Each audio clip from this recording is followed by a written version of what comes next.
И се враќаме во студиото, во наредните 8 минути го замолив колегата Џабир Дерала, кој што е начело на Цивил, една од еминентните организации кои се бават меѓу другото и со човековите права во Македонија. Добро утро, Џабир. Добро утро, Саша. Да поразговараме, бидејќи вчера Human Rights Watch, една од најголемите, ако не и најголемата организација во светот која се занимава со човекови права, излезе со својот редовен годишен извештај.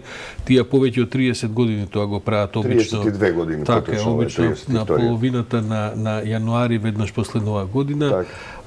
И во тој извештај мислам дека занимливо има извештајот е правен во ковид година, тоа е втора година поред, каде што де факто глобалната ситуација во една нередовна ситуација заради пандемијата и така натаму, што се одразува врз разни аспекти и нивоа на човековите права, но гледам дека генералниот директор на Human Rights Watch својот вовед го насловува со тезата дека за разлика од тоа што е општи впечаток дека диктаторите и автократите им следуваат лоши години и дека не им стојат баш шансите така добро како што можеби тие самите мислат дека им стојат. Да, тоа е една од добрите вести во извештајот на Human Rights Watch, кој има 752 страници и опфаќа 100 и кусур земји. Се надевам дека не го исчитат сега тоа вчера до денес. Повеќе од една третина, да. Морам да кажам, правев интересни, мислам се надевам, интересни паралели и диагонали повлеков во целиот извештај. Забележав уште една добра вест таму, меѓутоа прво за оваа теза на генералниот директор на Human Rights Watch се проблекува веќе од минатата година. Тоа е на некој начин продолжување на еден позитивен тренд кој го согледува Human Rights Watch, за разлика од тоа што ти кажа, што го гледаат другите, би рекол, речиси сите други релевантни невладини организации за човекови права во светот.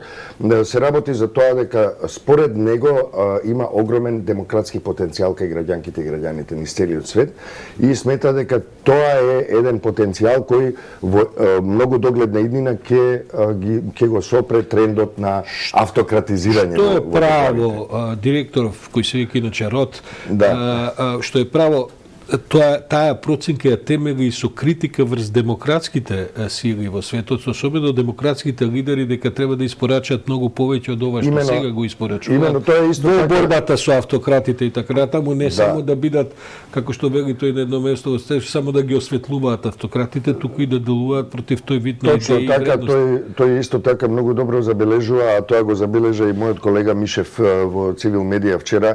Тој забележува дека демократските лидери често им се случува, притиснати од големите неволји, како што е пандемијата и други процеси, знаат да кокетираат со популизмот и при тоа да ги заборават своите основни задачи, а тоа е да ги исполнат очекувањата, надежите, да ги заштитат граѓанките и граѓаните од загрозувањето на човековите права, и тоа е одличен апел до нив, впрочем еден притисок, бидејќи Human Rights Watch не е детска играчка.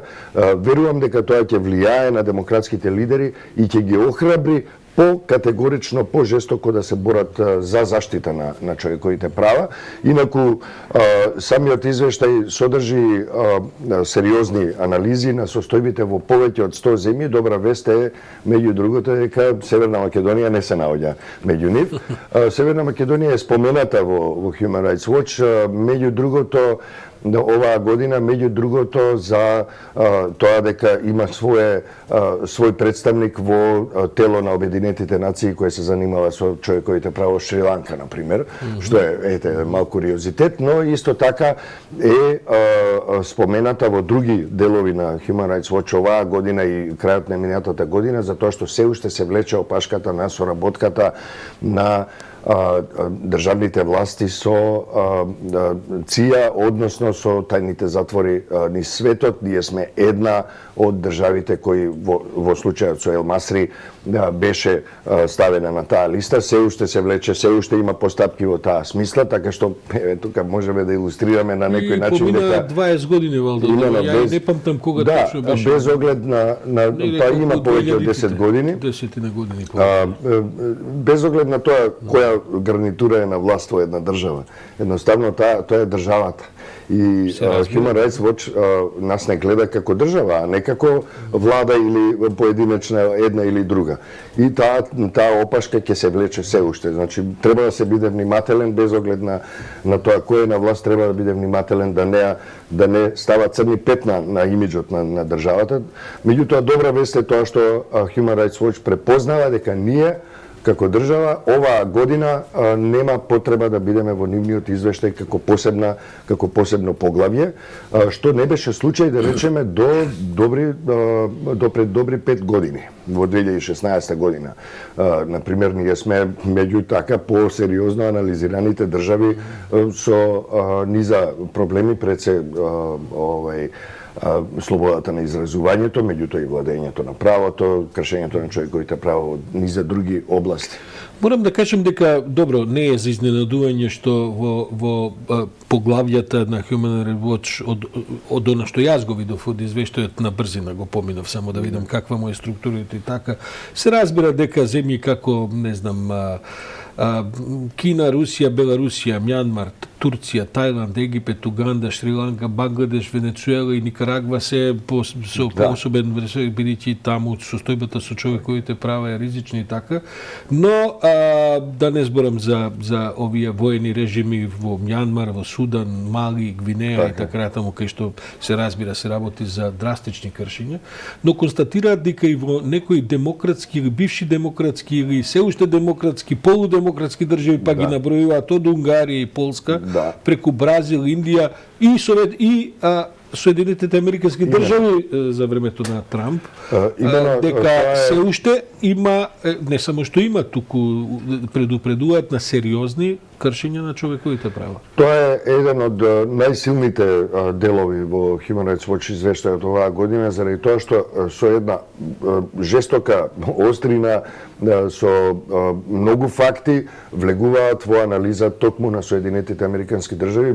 Предпоставувам, меѓу другото, и заради тоа што токму од Соединетите Американски држави очекуваат една обратна ситуација, именно наследството на Трамп. Сигурен сум дека ќе го следи американското општество уште некое време.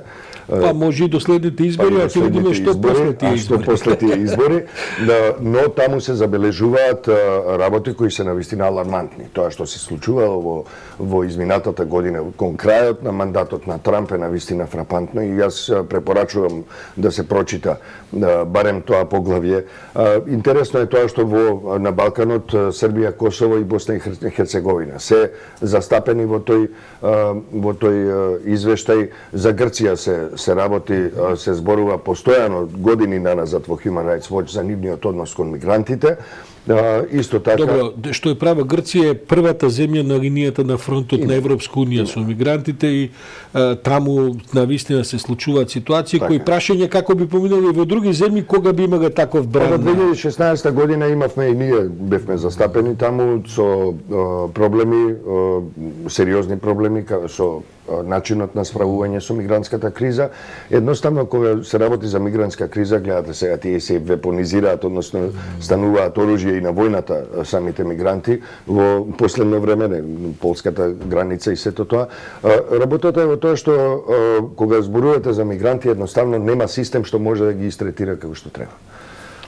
Тоа е предизвик пред кој вие можете веднаш да потпишете прва капитулација, а потоа гледате да не направите нешто што се нарекува катастрофа. Чабир, има ли уште една реченица важна што ја пропуштаме за извештајот?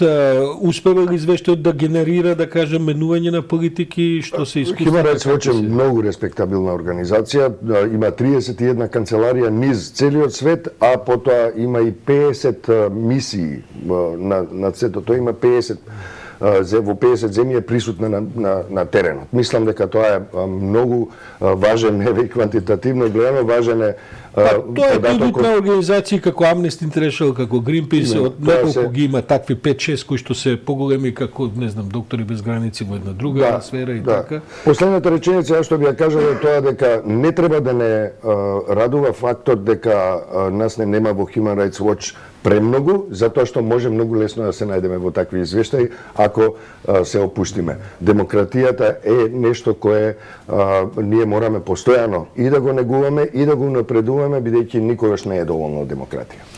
Џабир Дерала, благодарам за овој суштински осврт. Мислам дека беше важно да отбележиме. Оти кај нас обично се задржуваме на извештаи кои има само негативни страни, кога е Македонија опрашана и така натаму, па убаво е некојаш и кога ве нема во негативен контекст да подсетиме дека тие теми не завршуваат и никогаш нема да ја завршат, бидејќи борбата за човековите права дури во најстарите демократии, Соединетите американски држави меѓу другото, па се актуелни и се предмет на секојдневни проверки и секојдневни предизвици.